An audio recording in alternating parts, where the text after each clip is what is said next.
전자발찌를 찬 성폭행범이 한 여성을 성폭행하려 했는데 경찰이 이를 붙잡고도 그냥 집에 가라라고 귀가 조치를 해서 논란이 되고 있습니다. 사건의 전말 함께 보시죠. 그제 오전 1시쯤 전남 여수시 한 모텔 40대 남성 김모 씨가 술 취한 여성의 성폭행을 시도합니다. 경찰이 출동했어요. 그런데 알고 봤더니 김모 씨는 보호관찰 대상자였다. 무슨 얘기냐면 2012년 20대 여성을 성폭행해서 징역 5년, 지난해 출소 뒤 전자발찌를 찬 채 보호관찰 중이었다는 얘기. 오후 11시부터 6시까지는 외출 금지, 모텔 등 유흥업소 출입 불가의 준수사항이 있어요. 전자발찌를 찬 사람 그리고 보호관찰 대상자일 경우에 모텔 등 유흥 숙박업소에는 출입을 할 수 없다. 저는 이거 처음 알았습니다. 그렇군요. 당시 현장을 보면요.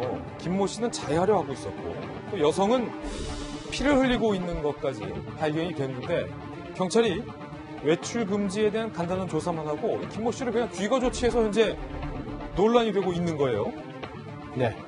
지금 이제 알고 있는 방금 지금 말씀 나왔습니다만은 이게 이제 출입금지 장소 특정 시간 외출 제한 준수사항 위반으로 인해 가지고 바로 이제 이것이 문제가 돼 가지고 보호관찰소에서 경찰에 연락을 했어요.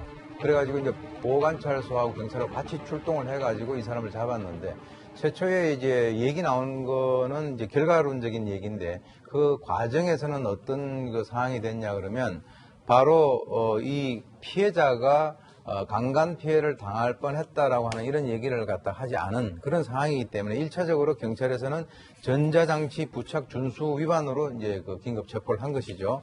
그런데 나중에 이제 보게 되니까 그날 이제 술이 취해가지고 진술을 거의 할 수 없는 그런 상황이기 때문에 그날 그 17시가 돼서야 모텔에 있는 CCTV를 확인을 했고 17시 30분에 피해자를 설득을 해가지고 강간 피해를 당할 뻔했다라고 하는 이 진술을 받아냅니다.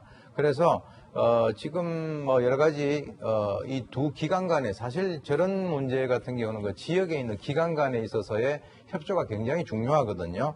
그래서 바로 문을 잠그고 성폭행을 시도하려고 하는 그 찰나 직전에 이제 들어가서 잡았던 우리나라에 있어서는 최초의 사례이긴 한데요. 사실 이제 그것을 왜 그러면 석방을 해줬느냐? 경찰의 입장에서는 지금 인권을 강조를 하다 보니까 제가 보는 견지에서는 경찰이 상당히 저런 것에 대해 가지고 조심스럽고 좀 더 나아가지고는 굉장히 소극적으로 이제 법 집행을 하는 그 과정에서 저런 그 일이 발생을 하고 있는 것이 아닌가 생각이 되고요. 사실 이 관계기관 간에서의 협조가 필수적인데 서로 이러한 사건을 중심으로 해가지고 앞으로도 협조 관계를 좀 더 돈독히 해 나가야 될 것으로 봅니다. 제가 보기엔 이 경찰이 좀 한심한 측면이 좀 큰 것 같은데 보호관찰소 입장과 경찰의 입장도 한번 취재가 됐습니다. 함께 보시죠. 보호관찰소 측에서는요. 성범죄 전과 5차례나 되는 이가 전자발찌까지 차고 성폭행을 시도했고 해당 여성이 피까지 흘렸는데 경찰이 그냥 풀어준 건 문제 있다. 보강수사해야 된다라는 입장인데요. 경찰은 이 남성이 자해로 치료받아야 될 상황이고 도주 우려가 없어서 긴급 체포하지 않았다. 라고 밝혔습니다. 논란이 되자 폭행 및 강간 미수 혐의로 구속영장을 신청했는데 최진용 변호사님, 경찰 대응이 이게 맞습니까? 결국 지금 보호관찰소와 경찰의 입장이 서로 조금은 다른 것 같습니다. 결국 보호관찰소 같은 경우에는 보호관찰 취지에 맞춰가지고 생활을 해야 되는데 보호관찰에 얘기하고 있는 어떤 외출 제한이라든가 출입 장소 제한을 위반했고 거기다가 범죄 혐의가 있으면은 그런 부분은 바로 긴급 체포를 해서 처벌을 해야 되는 것이냐 아니냐라는 그런 공공적인 어떤 이익의 관점에서 보는 것이고 경찰 같은 경우에는 그 현장의 상황, 특히 지금 이 피의자 같은 경우에는 그 당시에 스스로를 해쳐서 자해해서 치료를 받아야 되는 그런 상황이었다고 합니다. 그렇기 때문에 그런 다친 사람을 지금 긴급 체포를 했을 때에 오히려 추후에 대응할 수 있는 방법이 어렵고 더불어서 본인이 이제 전자발찌를 했기 때문에 도주한다 하더라도 어디에 있는지 확인할 수 있기 때문에 그 당시에 종합적인 상황을 판단했을 때는 굳이 긴급 체포할 필요성까지는 없었다. 이렇게 지금 판단하고 있는 것 같은데요. 아니, 자해해서 치료가 필요한 상황이면 경찰이 데려가서 치료를 받게 하고 그렇죠. 체포 후에 해야지 그냥 집에 가세요라고 하는 게 앞뒤가 그렇죠. 안 맞지 않습니까? 그렇기 때문에 그런 점에 있어가지고 나름대로 경찰이 현장에서의 파악을 했다고 하지만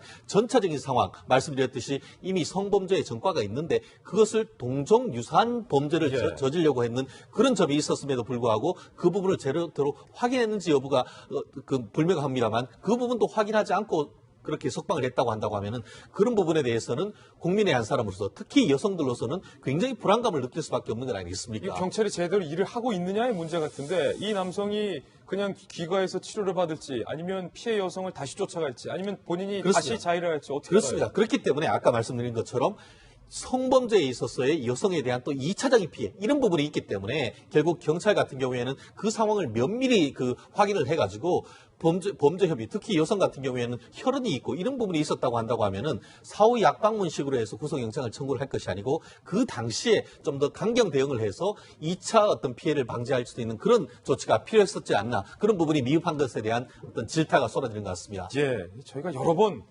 이 경찰관들의 좀 미흡한 현장 대응에 대해서 보도를 해드렸는데 교수님, 국민들이 불안해요. 여성들이 불안하기 때문에 제발 우리 경찰이 이런 부분 좀 뼈 아프게 새겨들었으면 좋겠다라는 좀 개인적 생각도 듭니다. 그러니까 아까 제가 말씀을 드렸는데 지금 이제 경찰이 너무 소극적으로 어떤 범죄 예방 활동 또는 검거 활동을 하고 있는 것이 아닌가라고 생각을 해요. 왜 그러냐면 지금 방금 말씀하신 대로 우리 한국에 혼자 사는 1인 여성 가구들이 많이 늘어나고 하고 이런 상황에서 이런 일들이 벌어진다면 사실 현장에서 우리가 바로 실시간대로 믿을 수 있는 사람들은 경찰 공무원들밖에 없거든요. 그래서 그분들이 좀 더 적극적으로 어떤 그 범죄 예방 활동 또는 검거 활동을 하셔야 지금 이제 그렇게 하시면 아마 국민들이 많은 그 응원을 보내줄 것이다 이렇게 생각이 듭니다. 예, 두 분과 함께 이야기 나눠봤습니다. 감사합니다.